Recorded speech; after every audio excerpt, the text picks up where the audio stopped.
एक बार की बात है। एक छोटे से गांव में एक साधु महाराज रहते थे। वह हमेशा खुश और संतुष्ट रहते थे और गांव के लोग उनसे बहुत प्रभावित थे। लोग उनकी साधारण जीवन शैली और गहरे ज्ञान के कारण उनका बहुत सम्मान करते थे। एक दिन गांव के एक धनी व्यक्ति ने साधु महाराज से मिलने का निर्णय लिया। वह व्यक्ति बहुत अमीर था, लेकिन उसे हमेशा चिंता लगी रहती थी।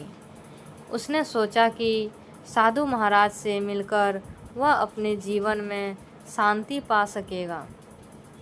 जब वह धनी व्यक्ति साधु महाराज से मिलने पहुंचा, तो उसने देखा कि साधु महाराज एक पुराने कंबल में लिपटे हुए एक पेड़ के नीचे बैठे हैं।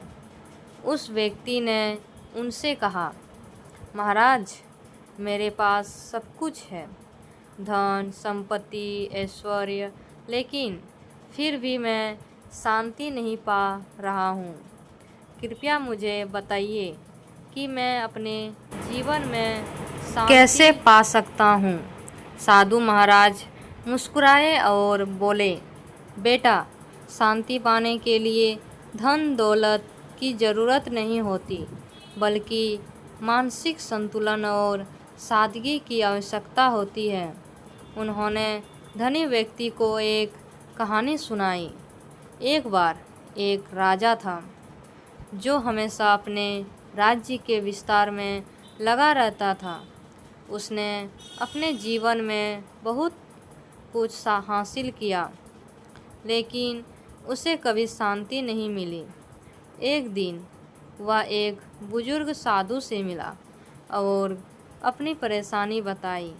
साधु ने उसे एक साधारण जीवन जीने और दूसरों की सेवा करने की सलाह दी।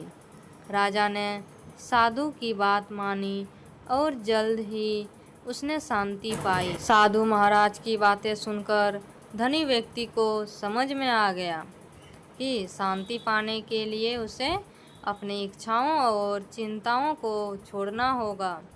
उसने अपने जीवन में सरलता और सेवा को अपनाया और जल्द ही उसने भी अपने मन में शांति का अनुभव किया।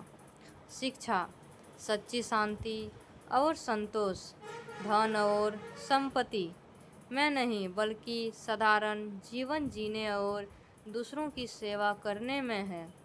मानसिक शांति पाने के लिए हमें अपनी इच्छाओं और लालच को नियंत्रित करना चाहिए। धन्यवाद।